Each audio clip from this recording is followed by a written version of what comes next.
has revealed himself as one of those urbanites who has a kind of binary sense of geography.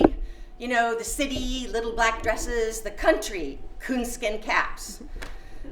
I saved myself the trouble explaining to him that he's more likely to see a coonskin cap at the Met Gala than on the streets of Hudson.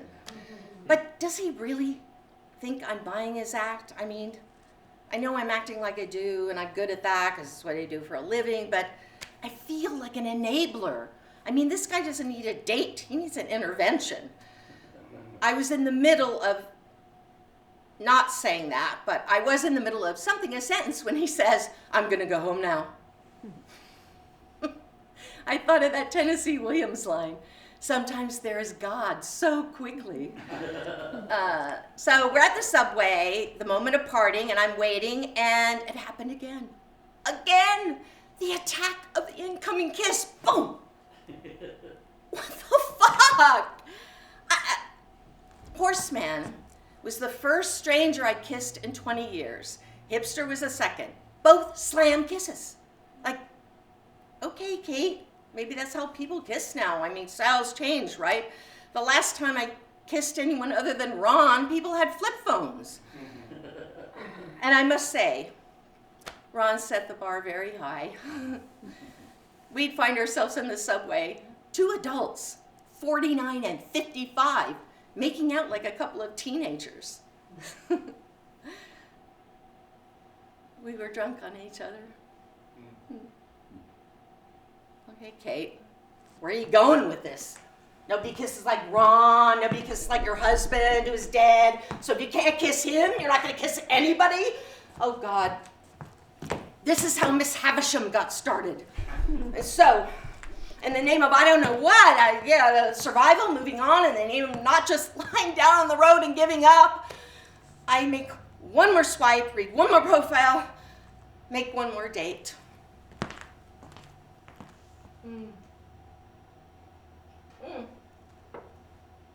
My dating profile states clearly, interest in the arts a must, with arts and must in capital letters.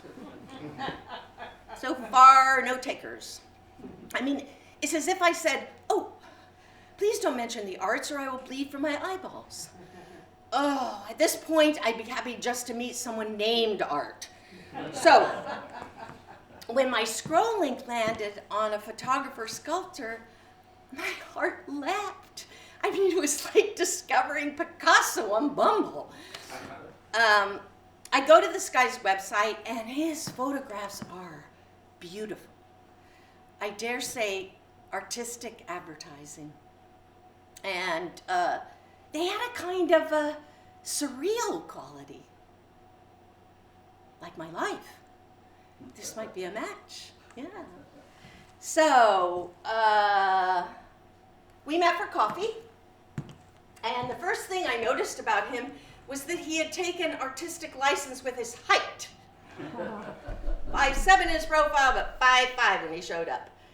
Now, this is common among profilers. They're sometimes older and always shorter. The age thing, it's more how you appear.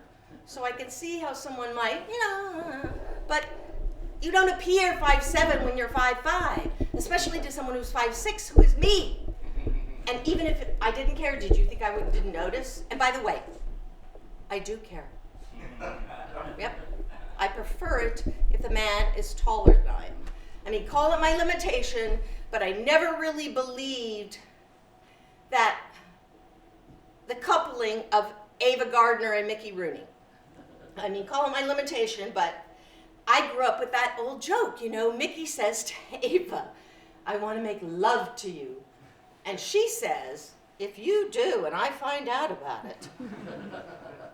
But Mr. 5'5" had a certain warmth and the confidence to make a direct connection. And at one point, he actually made me laugh. Yeah. Okay, smile, but compared to my other two dates, he was like Robin Williams on a roll. And he understood the concept of humor. Heit schmeit. I had actually made a connection to another human being, which is how Mr. 5'5" and I I ended up spending New Year's Eve together at my house. Oh yeah, I don't fuck around. No pun intended. I had invited him to come up for a New Year's Eve party at my neighbor's. You can stay in the guest room. He arrived early afternoon. I made lunch. We moved to the living room. I sat on the sofa. He patted a spot next to him. And I went over and sat down and, are we gonna do this? And he proceeds to kiss me. Lips on mine. And then he starts to move in with his tongue, as one does, except he sort of lingers with the tip and does these little circles. I know. I try to push past it, but there's no budging him. I mean, he is gonna do those circles. It's obviously his signature move. Happy New Year, Kate. I don't have to wait for the ball to drop. I'm kissing Pee Wee Herman. But I remind myself, I'm not in it for the kissing. I'm in it for the connection. So after the party, I put him in the guest room and I slept with him, as in sleep. I mean, I realized I was sending a mixed message by inviting someone to spend the night, and it wouldn't be unreasonable for that person to expect sex, but he understood I wasn't ready, and it was all kind of, okay, you know. It was a little bit nice to have somebody else in bed with me. And next morning, I'm up making breakfast, and he tiptoed up behind me and kissed me very sweetly on the neck. Oh, that gesture was so lovely and unexpected that I might have ended up having sex with him if he stayed. Said he bolted right after breakfast, but my relationship with Mr. 5'5" had served its purpose. I now knew it was possible to be brought to the brink of being turned on by someone other than my husband. And that discovery made me realize that was enough. I wasn't ready for more. And by the way, neither was he. You know, his story about being in a long relationship and being dumped by the woman only 2 months before, but he was over it, told me he was not telling himself the true story. We both just needed to know it could happen. That was our true connection. And after a few uninspiring phone calls, we drifted into ghosting each other. Now, the mutual ghost is by far the easiest and most painless way of ending something that has barely begun. But the etiquette of it is tricky, you know? If I don't hear from someone, are you ghosting me? Can't be ghosting me. I was already ghosting you. I said it, or in this case, didn't say it first. But you can't say that because you're a ghost. To our credit, Mr. 5'5" and I ended up being the most civilized of ghosts.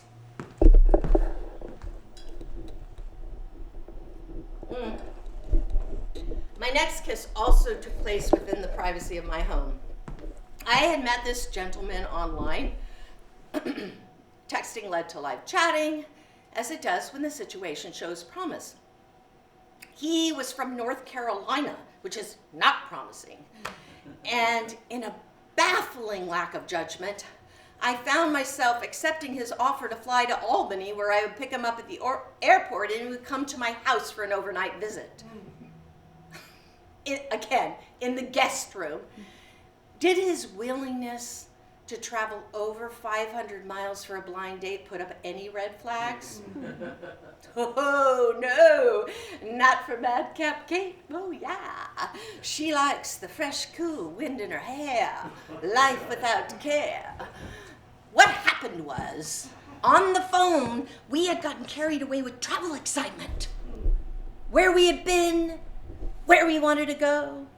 And since I do want someone to travel with, having discovered traveling alone is not that much fun, I allowed myself to be transported to the land of airports, boarding passes, and a drink on the plane bound for somewhere fabulous. I also Googled him and looked at his Facebook page, so I'm not without sanity. I met him at the airport. His hair arrived first, dyed black. Black! As in such color exists on a man in his 70s. I was waiting for some acknowledgement, like, sorry about the hair, I was getting it touched up, and the colorist had a stroke. No. He otherwise looked perfectly normal, which kind of made it worse. I mean, if he had been, I don't know, highly stylized, like Salvador Dali, something to indicate he looked this way on purpose. The visit was not that remarkable. Basically chatting and trying not to look at my watch or his hair. How did this man get in my house? Oh, Kate, you didn't follow the rules. Scroll, text, coffee. I went right from text to welcome to my home. Oh, I'm blanking on his name, but let's just call him Dijam. But the point of the story is the kiss. Another circle kiss. Second in a row. Little bigger circles this time, but same idea. I'm starting to think there's some kind of viral YouTube kissing tutorial that's teaching people this little stunt. I know that on your way to finding your prince, you might have to kiss a few frogs, but I'm starting to feel like the Jane Goodall of the frog tribe. I've gone to live among them, I've kissed them, or I've been kissed by them, or kissed on, or kissed at. I mean, I never knew there were so many ways to fuck up a kiss.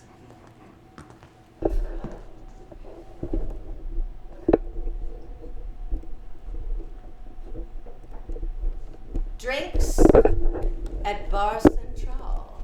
Yeah, oh yeah. With a tall, manly man. This is the first time my heart hasn't kind of sunk when I laid eyes on the guy. Bald, but I don't mind that. No, this guy was appealing.